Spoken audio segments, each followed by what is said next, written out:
Now let us discuss limitations of Coulomb's law. So first problem with Coulomb's law is it is only valid for static charges. If the charges are moving with some velocity, then they will have magnetic field associated with them, and thus the net force is not just the electrostatic force, magnetic force is also present, and then the net force will be the vector sum of both electrostatic force and magnetic force. So it can only be applied for static charges. That means the stationary charges. We cannot apply it for moving charges. Now, it is also difficult to implement Coulomb's law when charges are in arbitrary shape, because in such cases we cannot determine the distance between two charges. So we cannot apply Coulomb's law for any arbitrary shape that has to be 2-point charges. Now next is a question. So this question says 3 charges each of 20 microcoulomb are placed along a straight line, successive charges being 2 meter apart. So this is 2 meter and this is 2 meter as shown in the figure. Calculate the force on charge on the right hand. So we need to get the net force acting on this particular charge. So to get the force, what I am saying is the force on this charge, the force on charge number 3. So as per the principle of superposition, we will say the net force on charge 3 is nothing but force on charge 3 due to 1 plus the force on charge 3 due to 2 and vector addition of these two forces. Here remember it is the vector addition. Let us write the force due to charge 2. So this is each is 20 microcoulomb. So first I am finding force on Q3 due to Q2. So it will repel this. And what will be this repulsive force? KQ1 Q2 by R square.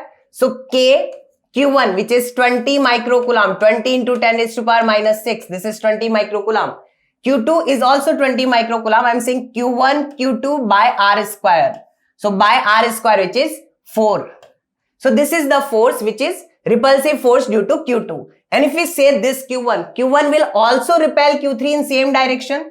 So this is my force on 3 due to 2. And now I am writing force on 3 due to 1. So that is again Q1 Q2. Again Q1 Q2 by R square. But this time R is going to be 4 meter. So Q1 Q2 is 20 microcoulomb whole square divided by R square. The distance between these 2-point charges is 4 meter and square of that is 16, and this is my force on 3 due to 1. And now as you can see, both the forces are in the same direction, so we can basically add both the forces normally. So I'll say force on 3 is nothing but this plus that, and here the K 20 into 10 raised to power minus 6 whole square, that we can take, in fact divide by 4 we can take common, and it is 1 plus 1 by 4. That this gives me 5 by 4, and this is basically K value is 9 into 10 raised to power 9. 20 square is 400. 10 raised to power minus 6 square is 10 raised to power minus 12. Divide by 4, and this bracket gives me 5 by 4. So we can cancel out this. We can cancel out this with 25. So this is 125 into 9 into 10 raised to power minus 9 and minus 12. So eventually 10 raised to power, what we get is 9 into 125, that gives me 1125. And 10 raised to power, see 9 and 12, so minus 3 is still left. So I'll say 1.125 Newton. Since everything is SI over here, so we will say that this is directly Newton. So this is the force, net amount of force on charge Q3. This is including force due to this and force due to that. We can directly do the vector addition, right? We can find individually and do the vector addition because of principle of superposition. Now, next question is,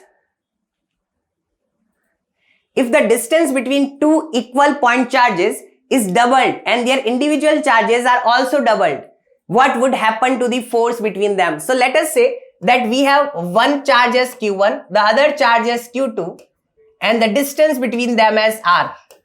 So they will, assuming both of them are positive, they will experience repulsive force, magnitude of which is given by K Q1 Q2 by R square. What happens if Q1 becomes 2Q1, Q2 becomes 2Q2 and R becomes 2R? So new force F dash is nothing but K new charge 1 which is 2Q1, new charge 2 which is 2Q2 divided by new R whole square, so which is 2R whole square. And as you can see, this 2 and 2 will make 4 and this is also 4, so we'll cancel out and eventually we'll get K Q1 Q2 by R square. So that is, it is same as the old force, so nothing happens.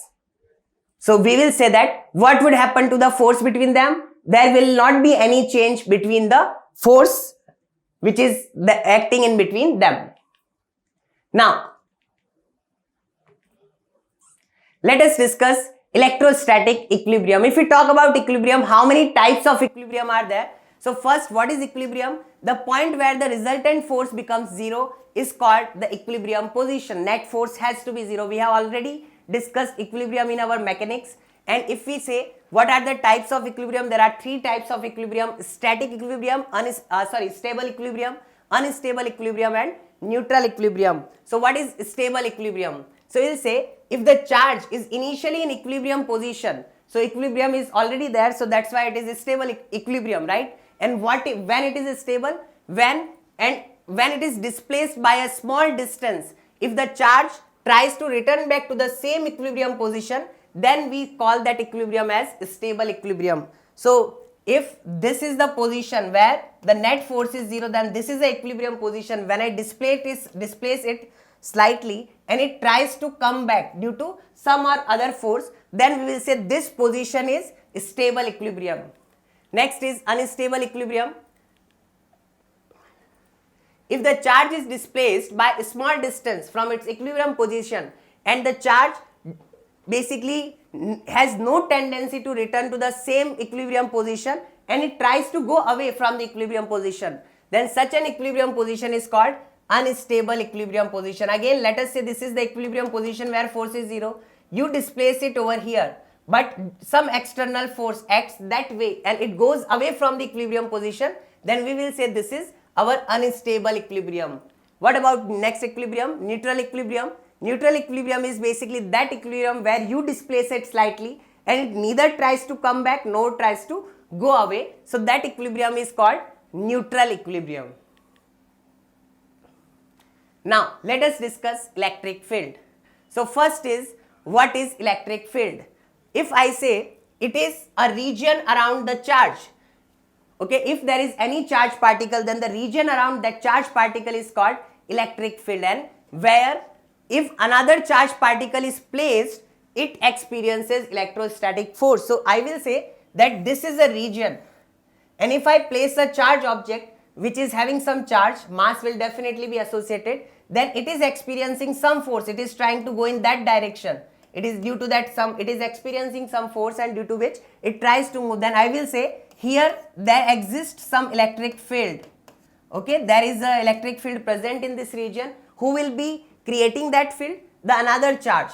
If another charge which is not there in the situation as of now, so this another charge might be visible to you or might not be visible to you, but it is the one who is creating this field, and this is another charge which is experiencing this electric field in terms of force.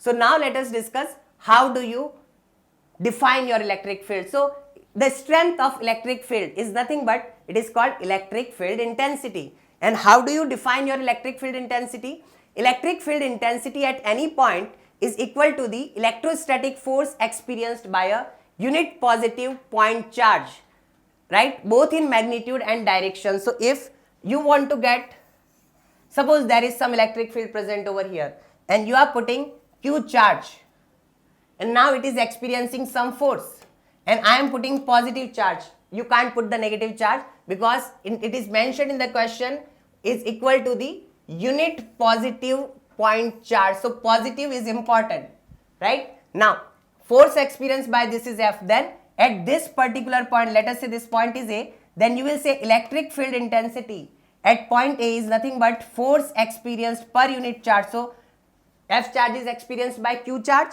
So we'll say F by Q is force per unit charge. And what about the direction? direction of force and direction of electric field is same, given that this charge is positive. We cannot apply it for negative charge. Same formula, we are learning that if a test charge Q0 is placed at a point where an electric field, so this is the point where we are putting a test charge Q0 and it is experiencing a force F vector, then field at this point is nothing but Q0 by F. So this is the formula which you need to remember. So electric field at that point is F by Q0, force per unit charge.